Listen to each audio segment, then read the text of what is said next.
अशुभानि निराचष्टे तनोति शुभसन्ततिं स्मृतिमात्रेण यत्पुंसां ब्रह्मतन् परमं विदुः अतिकल्याणरूपत्वात् नित्यं कल्याणसंश्रयात् स्मर्तॄणां वरदत्वाच्च ब्रह्मतन् परमं विदुः श्रीराम जय जय राम श्रीराम जय जय राम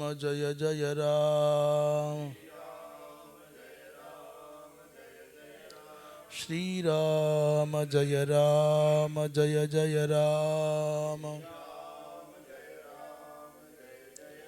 धर्म की जय हो अधर्म का नाश हो प्राणियों में विश्व का गोहत्या गौ माता की परम पूज्य धर्म सम्राट स्वामी श्री करपात्री जी महाराज की अपने अपने सद्गुरुदेव भगवान की श्री वृंदावन विहारी लाल की हर हर। श्रीधरी टीका समन्वित श्रीमद्भागवत के स्वाध्याय क्रम में चौथे स्कंध के सप्तम अध्याय के 36वें श्लोक से आज यात्रा आरंभ होगी। हम हैं होमात्मक सहस्र चंडी महायज्ञ एवं श्रीमद्भागवत कथा के पावन प्रांगण हरिगढ़ जनपदांतर्गत जवा नामक उपनगर से। यजमानी उवाच, यजमानी का तात्पर्य है दक्ष की यजमान की पत्नी माता प्रसूति। ये माता प्रसूति भगवान नारायण से प्रार्थना कर रही है। यजमान्युवाच स्वागतन्ते प्रसीदेश तुभ्यं नमः श्रीनिवासश्रियाकान्तया त्राहिनः त्वामृतेधीश नागैर्मखशोभते त्वामृतेधीश नागैर्मखशोभते शीर्षहीनः कबन्धो यथा पुरुषः। वो यजमान पत्नी अर्थात माता प्रसूति भगवान नारायण से प्रार्थना करती। अच्छा, एक बात है, जिस व्यक्ति की जैसी मनोवृत्ति होती है उसकी प्रार्थनाओं में भी भाव वैसे ही होते हैं। अभी तक अनेक अनेक प्रार्थनाओं के भावों को हम देखते आ रहे हैं। तो यजमान पत्नी कहती है भगवान जैसे बिना सिर के शरीर के अन्य अंग कितने भी अच्छे हों वो शोभित नहीं होते, ऐसे ही ये जो यज्ञीय परिसर है ना, आपके बिना इसकी शोभा नहीं है। हे ईश ते स्वागतम, हे सर्वेश्वर, हे सर्वनियंता नारायण, आपका स्वागत है। और तुभ्यम नमः माने आपको बारंबार नमस्कार भी है। श्रीनिवास कांतया अर्थात हे श्रीनिवास, आप अपनी कांता श्री लक्ष्मी के साथ श्रिया नह त्राही, लक्ष्मी के सहित हमारी रक्षा करो। हे श्रीनिवास, आप रक्षा करने में समर्थ हैं निस्संदेह, परंतु जब भगवती लक्ष्मी के सहित आएंगे तो हमारी रक्षा और भी विशिष्टतया होगी। अधीश है यज्ञेश्वर, त्वामृते, आपके बिना न अंगई ही मखः, आपके बिना अंगहीन ये यज्ञ वैसे ही शोभा नहीं देता है।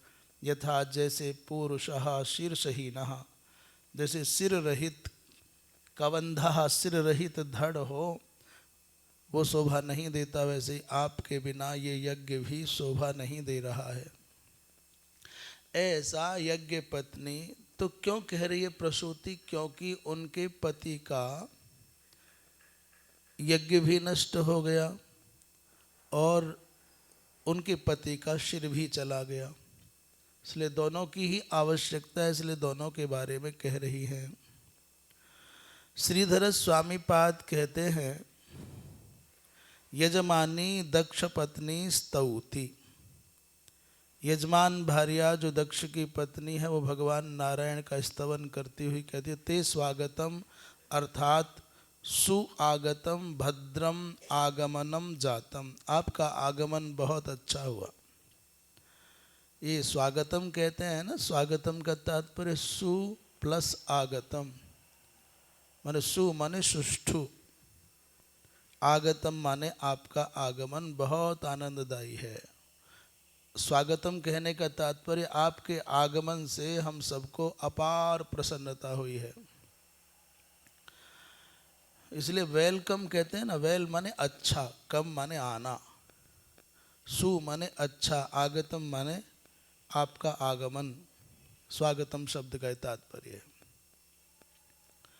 हे अधीश, अधीश माने जगत के स्वामी, यथा शिरसा हीनः कबंधमात्रः पुरुषः, जैसे सिर से रहित केवल शरीर, नीचे का शरीर मात्र हो, कंधे से नीचे नीचे का ऐसा कोई शरीर हो, तो जैसे उस पुरुष के शरीर की कर चरणाद्यवयवैहि शोभमानैरपि न शोभते, कहते हाथ बहुत अच्छे हैं, इनके नाखून बहुत अच्छे हैं, अंगुलियां बहुत अच्छी हैं, पैर बहुत अच्छे हैं, आदि आदि सब कुछ अच्छा हो, परंतु सर ही न हो तो काहे का अच्छा है। ऐसे यज्ञ यागादिक में सब कुछ अच्छा हो, परंतु नाथ आप ही न हो तो यज्ञ किस बात का अच्छा है। यथा त्वाम बिना, जैसे तुम्हारे बिना केवलम प्रयाजाद यागांगैर मखो न शोभते, प्रयाज आदि यज्ञ के अंगों के द्वारा यज्ञ की शोभा नहीं होती, ठीक वैसे ही अतो नो स्मान, इसलिए भगवान हमको अपनी श्रिया माने लक्ष्मी के सहित, त्रायस्व माने त्वद भक्तान कुर्ब, अपना भक्त बनाओ, रक्षण करो, भगवान लक्ष्मी के सहित पधारो। ऐसा यजमान पत्नी ने भगवान से प्रार्थना की। एक विशेष बात इस श्लोक में है, 3 बार भगवान को संबोधित किया मैया ने। जैसे व्यक्ति भावावेश में होता, अरे भैया, अरे लाला, अरे सुन तो सही, ठीक वैसे ही भावुक हुई मैया दक्ष की पत्नी प्रसूति भगवान को 3 संबोधनों से स्मरण कर रही है। पहला क्या है? पहला है ईश, दूसरा है श्रीनिवास और तीसरा है अधीश। श्री वंशीधर जी कहते हैं कि ईश श्रीनिवास अधीशेति संबुद्धित्रयेण, 3 संबुद्धियों से भगवान के साथ अपना नाता जोड़ रही है। स्वस्य भगवद ज्ञाने स्वयंभुव पुत्रीत्वेन देवहूति स्वश्रित्वेन मातृस्वश्रित्वात् तद्वद कृपा कटाक्षम बोधयति। 3 संबोधन, ईश कहना, श्रीनिवास कहना और अधीश कहना, तो मानो बता रही है कि हम भी बहुत कुछ जानते हैं, हम माता देवहूति की बहन हैं, इस नाते से मनु जी महाराज की पुत्री हैं, इस नाते से मातृस्वश्री, हम तुम्हारी मौसी हैं, इस नाते से हम बहुत कुछ जानती हैं। इस प्रकार इन 3 संबोधनों के द्वारा कुछ अंतर्गत विशिष्ट भाव उनका प्रकाश कर रहे हैं वंशीधर जी। कहते हैं प्रथमम ईशोक्त्या, सबसे पहले ईश कहा है। ईश कहने का तात्पर्य शिवेति प्रसंगस तद्वारणाय, सबसे पहले ईश कहना माने, ईश माने शिव, इस प्रसंग से तद जो थोड़ी चूक हो गई है उसका शोधन हो गया। और अधीश कहने से ब्रह्मण सुरत ज्येष्ठत्वात् सर्व प्रवर्तकत्वात् तत्र प्रशक्ति वारणाय श्रीनिवास, ब्रह्मा जी के भी ज्येष्ठ हैं, श्रीनिवास कहा जा रहा है। तो इस प्रकार यतश्रिया सह मद्गृहमागतोषि, लक्ष्मी के सहित मेरे घर आए हो। अतो रुद्रापराध विध्वस्तान नः त्राहि, भगवान रुद्र के प्रति किए गए अपराध के कारण हमारी जो दुर्दशा हुई है, प्रभु ऐसी परिस्थिति में पड़े हुए हम सबका उद्धार करो, रक्षण करो, ये भाव है। 37वें श्लोक में लोकपाला ऊचुः, लोकपाल क्या कह रहे हैं? दृष्टः किन्नो दृग्भिरसद्ग्रहैस्त्वं, प्रत्यग्द्रष्टा दृश्यते ये न दृश्यं, माया ह्येषा भवदीया हि भूमन्, यस्त्वं षष्ठः पंचभिर्भासि भूतैः। 37वें श्लोक में कहते हैं, हे भूमन माने हे सर्वव्यापक, हे नाथ, त्वं प्रत्यग दृष्टा, आप तो सबके अंतःकरण के साक्षी हैं। प्रत्यग दृष्टा का तात्पर्य माने आप सबके अंतःकरण में विद्यमान रहने वाले हैं, अंतःसाक्षी हैं। जेन दृश्यं दृश्यते, जिसके अनुग्रह से ये समग्र प्रपंच दृश्य जगत देखा जाता है। 3 हैं, एक है दृष्टा, एक क्या है? दृष्टा का तात्पर्य देखने वाला। तो जो देखने वाला क्या देखेगा? बोले दृश्य को देखेगा। तो दूसरा हो गया दृश्य। तो दृष्टा देखने वाला है, दृश्य दिखने वाला है। दृष्टा और दृश्य दिखने वाला है। इन दोनों के बीच की एक कड़ी है क्रिया, जिसको कहते हैं दर्शन। दर्शन रूपी क्रिया के द्वारा दृष्टा रूपी कर्ता दृश्य को देखता है। तो 3 हो गए, दृष्टा, दृश्य और दर्शन। ऐसे ही ध्यान करने वाले को कहते हैं ध्याता,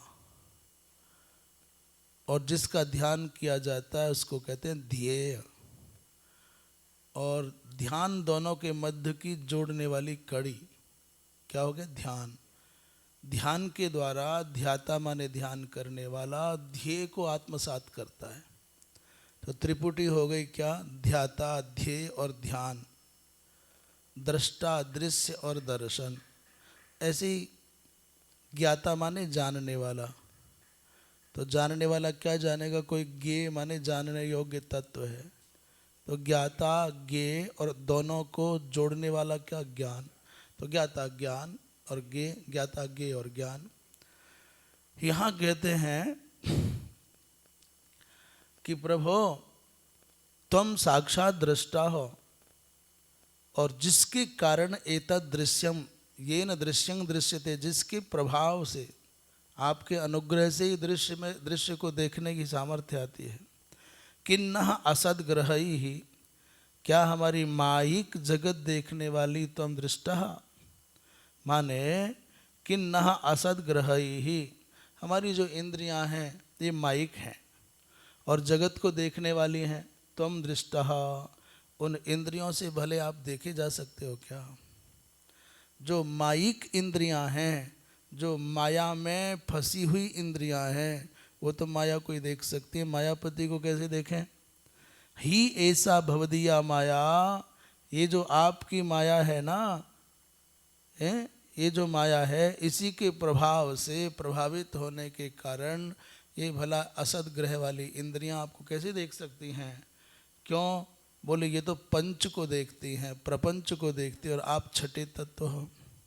यस्तुम षष्ठः, आप तो पंचभूतों से परे छठे तत्व हो। पंचभिभूतैर्भासि, पंचभूतों से युक्त प्रतीत मात्र होते हो। वस्तुतः पृथ्वी जल तेज वायु आकाश में आप ही का अस्तित्व भाषित होता है, पर आप तो इन पांचों से परे सत्ता हो। इसलिए बेचारी इंद्रियां आपको क्या देखेंगी? श्रीधर स्वामी पाद क्या कहते हैं, देखें। लोकपालास्तु ईश्वरत्वाभिमानारूढ़ाः, ये जो लोकपाल होते हैं, जैसे 10 दिक्पाल, पंच लोकपाल। 10 दिक्पाल माने 10 दिशाओं के पालन करने वाले राजा, शासक। ऐसे पंच लोकपाल माने 5 लोकों के अधिपतियों को पंच लोकपाल कहते हैं। कहते हैं जो लोकपाल हैं इनके चित्त में रहता हम ईश्वर हैं, हम शासक हैं, इत्यभिमान रूढ़ा, ये इत्याकारक अहंकार में भरे रहते हैं। भगवतः तत्वम अपश्यन्तः, और वस्तुतः चूँकि स्वयं को ही शासक मानते हैं, अपने आप को ही ईश्वर मानते हैं और बढ़ा हुआ अभिमान है, इसलिए भगवत तत्व को नहीं जान पाते, नहीं देख पाते। तो ऐसे लोकपाल कह रहे हैं दृष्टा किन्ना दृष्टा इत्यर्थः। दृष्टा किम, देखा क्या, देख पाए क्या, अर्थात नहीं देख सकते। कुतः, क्यों नहीं देख सकते भाई? आंखें हैं तो दिखना चाहिए सब कुछ। आंखें हैं ये सूर्य के बाह्य आकार को देख लेती है, पर कहो कि सूर्य का वस्तुतः अस्तित्व जानो तो कहेगी नहीं, आग का सा गोला है, प्रकाश का पुंज है, हम नहीं देख पा रहे।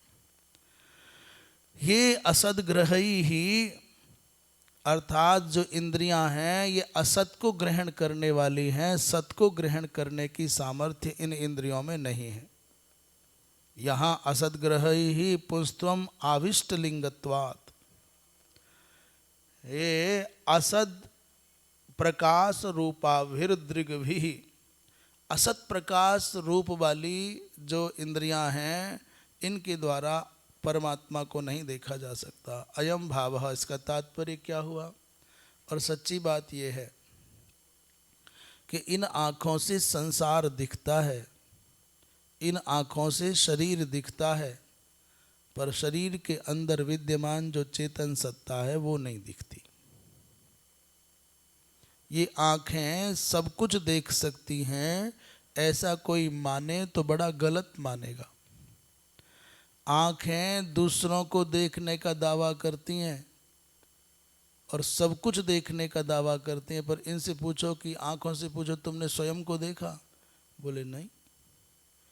ये आँखें दूसरों को देखती हैं पर अपने आप को देख पाती हैं? बोले नहीं। तो अपने आप को देखने के लिए कोई साधन चाहिए क्या? दर्पण चाहिए, पानी चाहिए।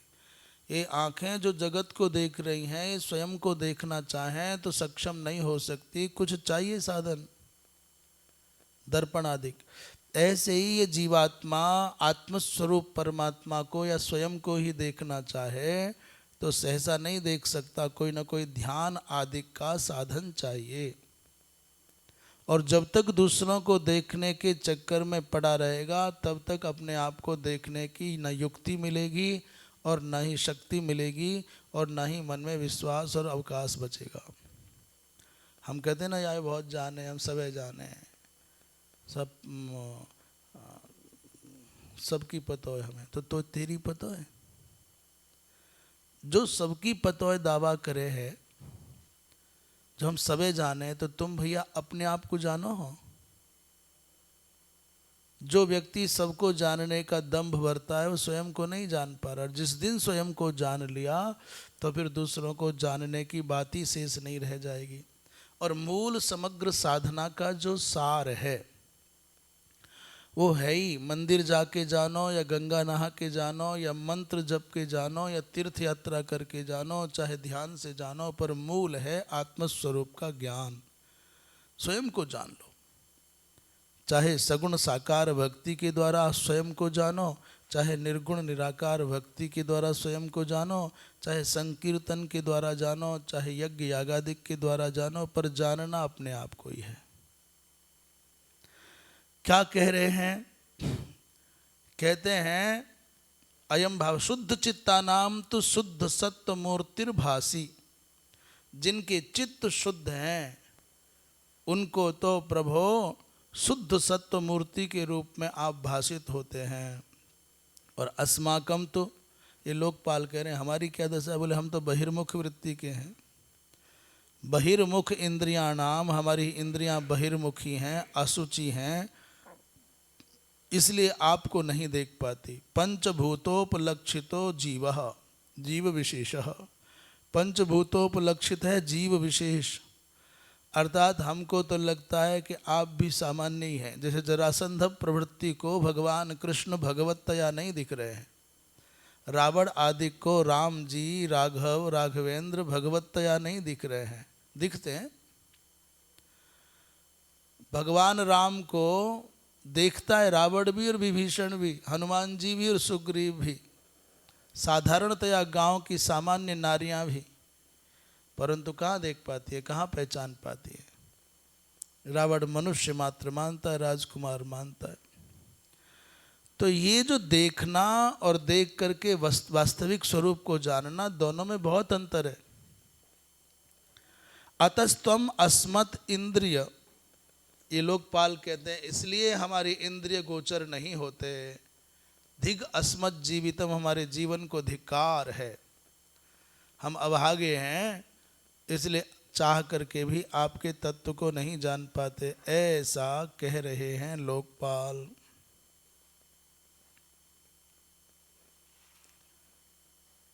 38वें श्लोक, अब 38वां चलेगा।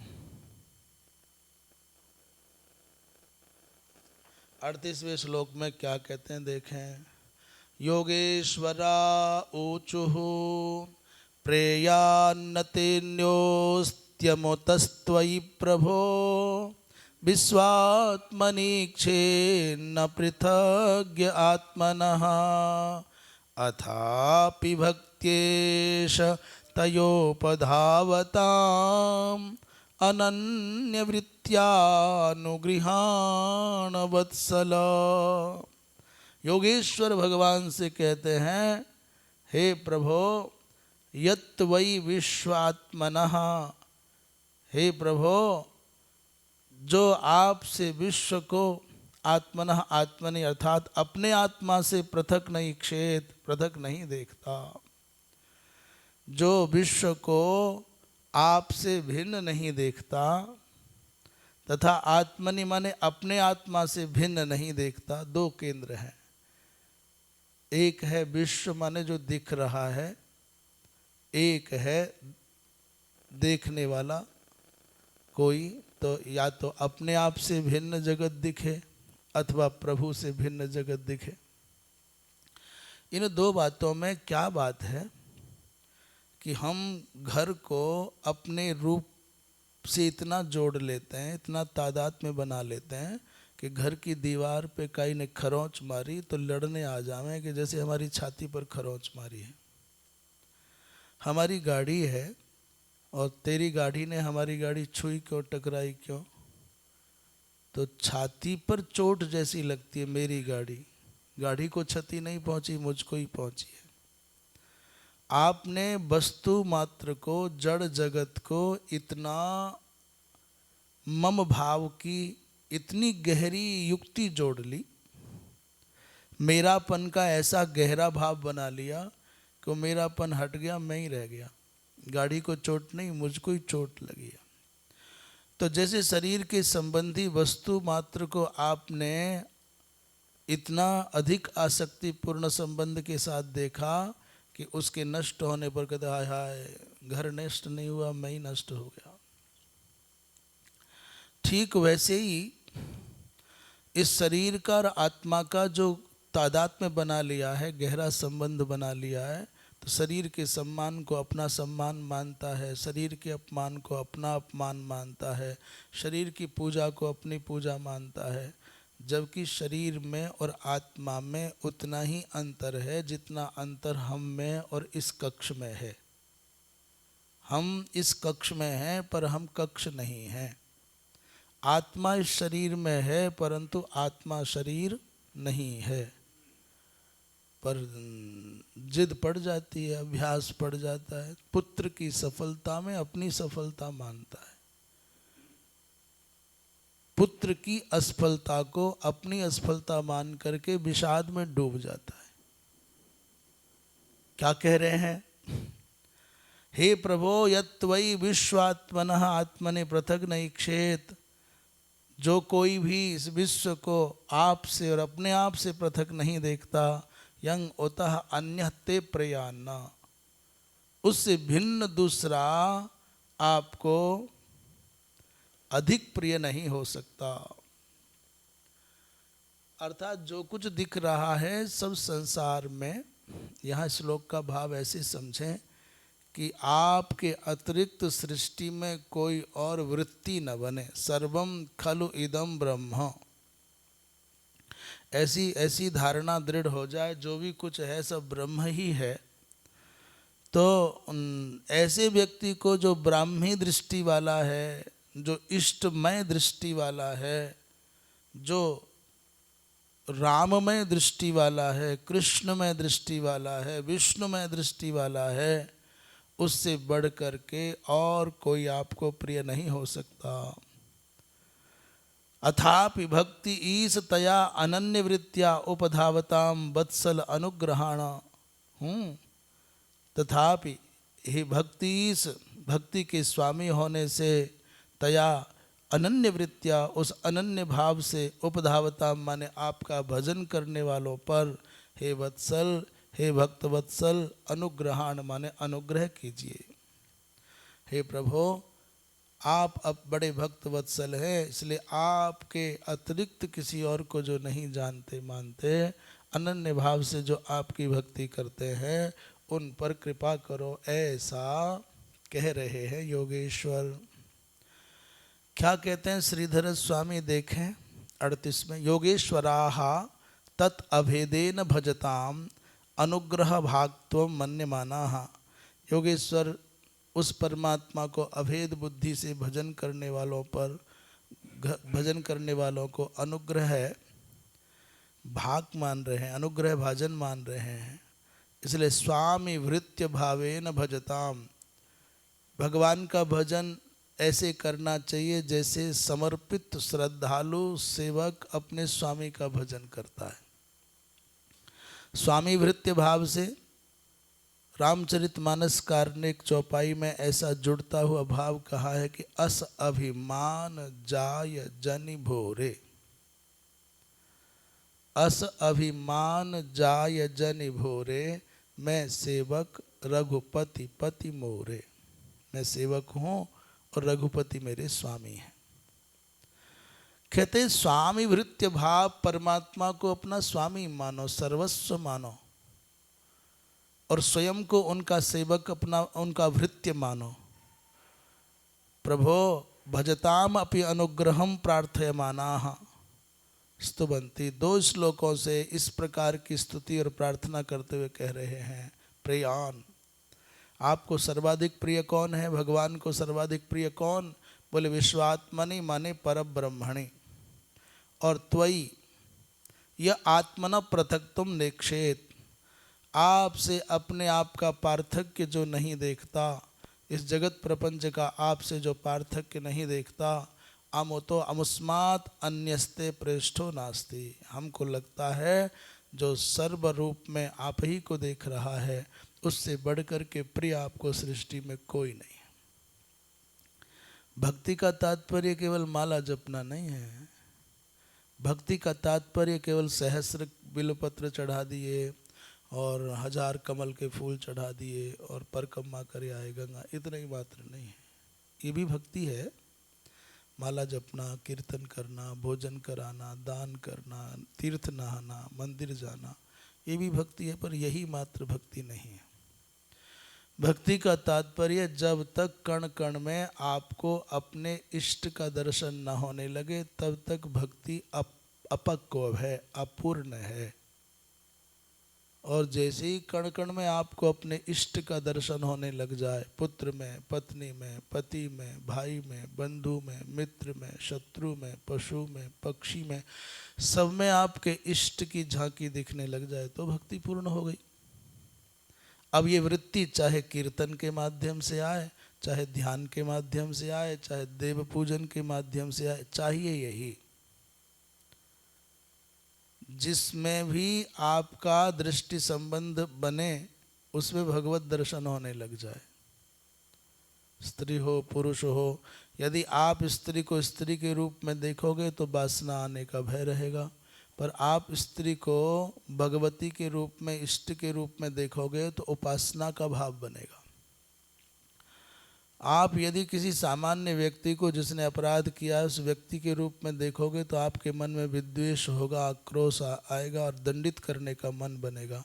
और आपने भगवत बुद्धि से देखा तो उन सब दोषों की निवृत्ति हो जाएगी, आप भगवान मान करके आनंद से भर जाओगे। ये भाव है। तो उससे बढ़कर के प्रिय आपको कोई नहीं। आत्मनो जीवान पृथंग नेक्षेत, जीव से पृथक न देखे। हे वत्सल भक्त जन प्रिय, हे भक्त जन प्रिय नारायण, अनन्य वृत्तिया अव्यभिचारिण्या भक्तिया भजतो। जो अनन्य वृत्ति से अव्यभिचारिणी भक्ति से आपको भजते हैं उनके ऊपर अनुग्रहण माने अनुग्रह कीजिएगा नाथ, उन पर कृपा कीजिए।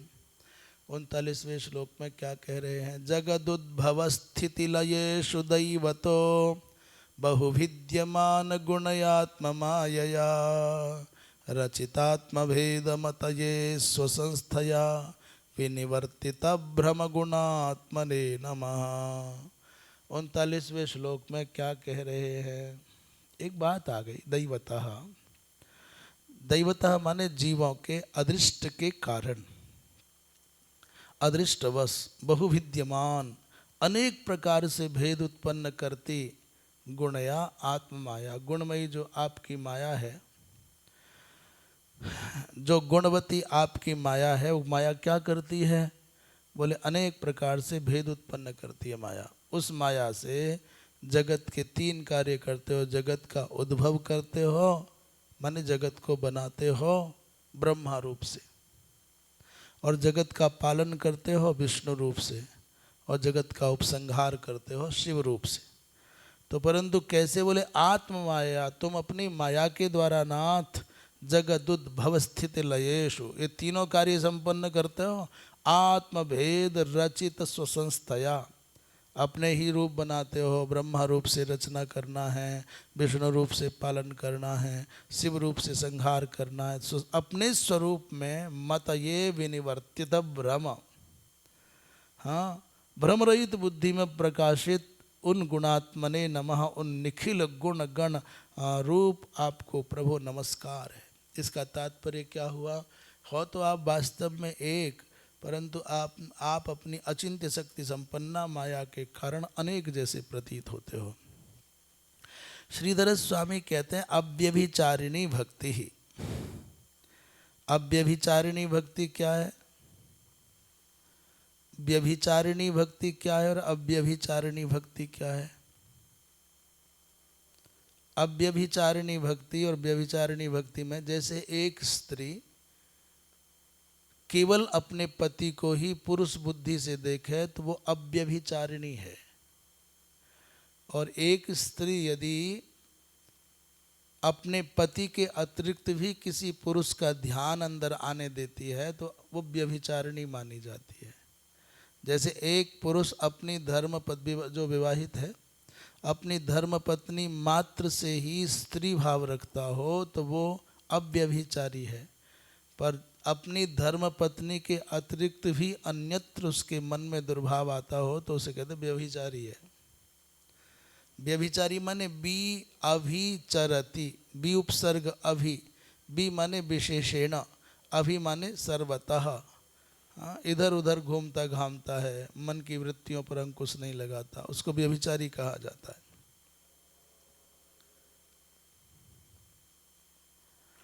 अव्यभिचारिणी भक्ति कैसी है? बोले ईश्वर के अतिरिक्त किसी अन्य से कुछ भी पाने की चाह ना करे, यह है अव्यभिचारिणी भक्ति।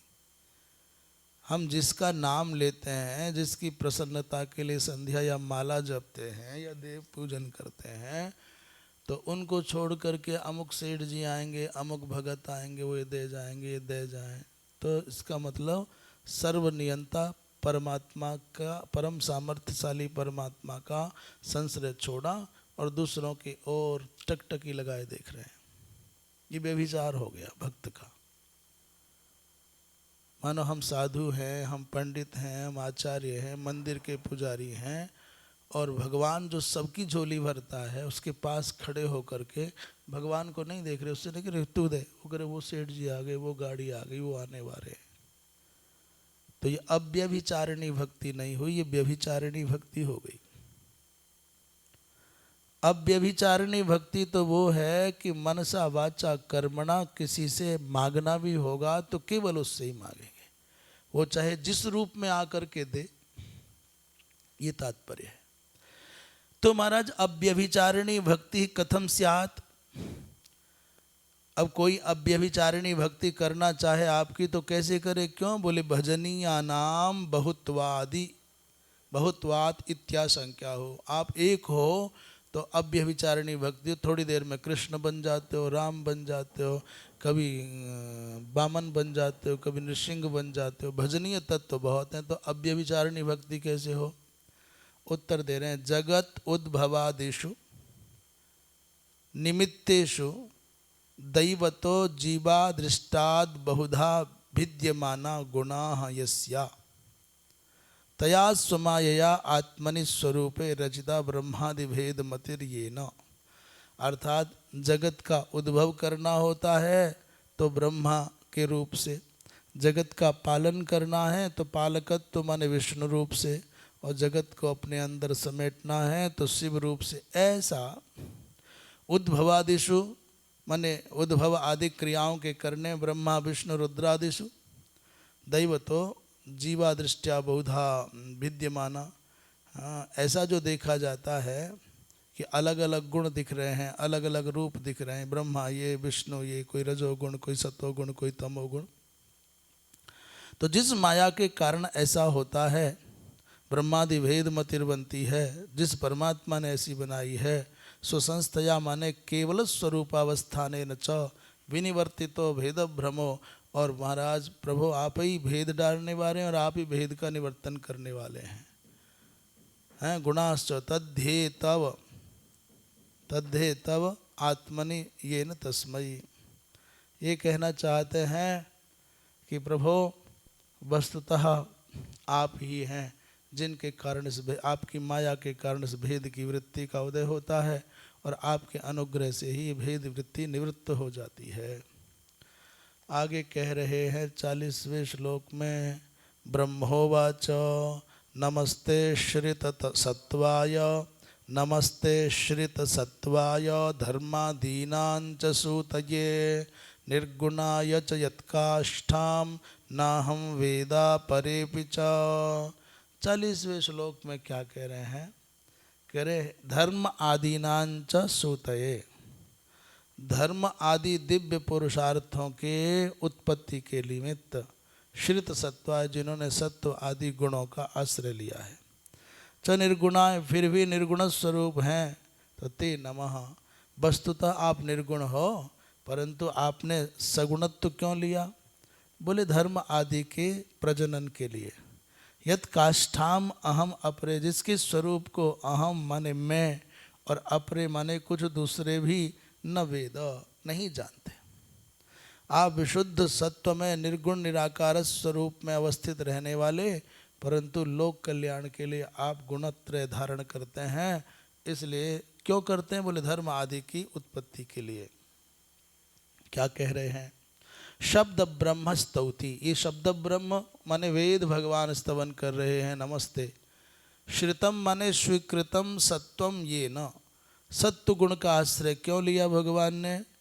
बोले धर्मादि फल प्रसवित्रे, धर्मादि फल का प्रसवन करने वाले हैं ना आप, इसलिए आपने किया। ननु सत्व गुणत्वं चैकस्य कथम, सत्व गुण एक में कैसे हो सकता है?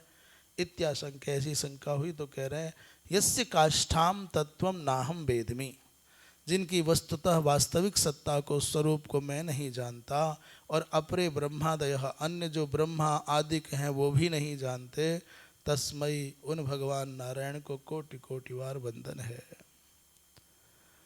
41वें श्लोक में अग्निर्वाच यत्तेजसाहं सुसमिद्ध तेजा हव्यं बहे स्वध्वर आज्यसिक्तं तं यज्ञं पंचविधं च पंचभिः शिष्टं यजुर्भिः प्रणतोस्मि यज्ञं। यज्ञ नारायण भगवान माने यज्ञ में जो अग्निकुंड में रहने वाली अग्नि है वो भगवान की स्तुति कर रही है। क्या कहते हैं अग्निदेव? यत तेजसा अहम सुसमृद्ध तेजाह, जिनके तेज के कारण ही मुझ में तेजस्विता आती है। शुद्धर माने स्वधर आज्य सिक्तम, यज्ञ में घृत मिश्रित हव्यम बहे, में हविर देवताओं को ले जाता हूँ। जिस परमात्मा के दिव्य तेज के कारण ऐसा होता है। तम पंचविधम यज्ञम, उन 5 प्रकार के यज्ञ माने कौन कौन? अग्निहोत्र 1 नंबर, दर्श माने 2 नंबर, पौर्णमास माने 3 नंबर, और चातुर्मास माने 4 नंबर, और पशु सोम यज्ञ रूप वाले ये जो पंच भी माने 5 वचन है। एक श्लोक आता है, चतुर्भिश्च चतुर्भिश्च द्वाभ्याम पंचभिरेव च हुयते च पुनर्द्वाभ्याम तस्मै यज्ञात्मने नमः। वो क्या है? बोले चतुर्भिश्च माने आश्रावय, आश्रावय 4 अक्षर हो गए। अस्तुस्रौ षट चतुर्भिश्च चतुर्भिश्च दूसरा चतुर्भि हो गया।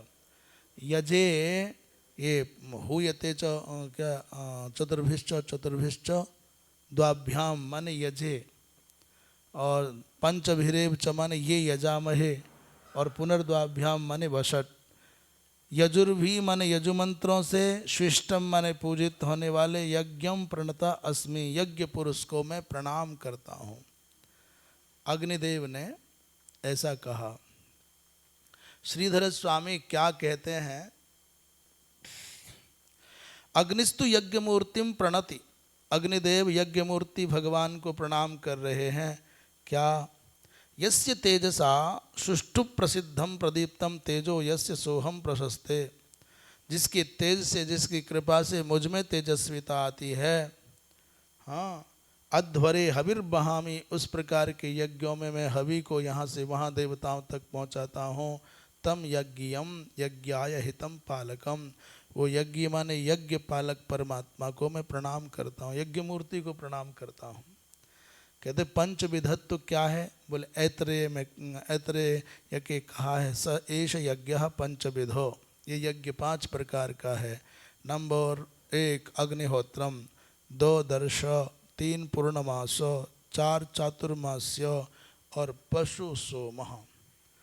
पंचभिर यजुभिर यज्ञ मंत्र, 5 यज्ञ मंत्रों का इसमें प्रयोग होता है। चतुर्भिश्च चतुर्भिश्च, हाँ, आश्रावय इति चतुरक्षरम, आश्रावय माने 4 अक्षर हैं, आश्रावय। और अस्तुस्रौ षट, ये भी 4 अक्षर हैं, अस्तु आ और तु, अस्तु, और स्रौ 3 और षट माने 4, अस्तुस्रौ षट। द्व्यक्षरम ये यजामहे, यजेति द्व्यक्षरम, यज ऐसा 2 अक्षर का है, ये यजामहे इति पंचाक्षरम 5 अक्षर हैं। द्व्यक्षरो वषटकारः, वषट ये 2 अक्षर वाला है। स्मृति भी ऐसा ही कहती है, चतुर्भिश्च चतुर्भिश्च द्वाभ्याम पंचभिरेव च हुयते च पुनर्द्वाभ्याम तस्मै यज्ञात्मने समय विष्णु प्रसीदतु, अथवा तस्मै यज्ञात्मने नमः। तो श्रुति और स्मृति दोनों ही पक्षों से ये बात प्रबल है। आज इतना ही, शेष कल चर्चा कल करेंगे। अंधकार भी हो गया ना।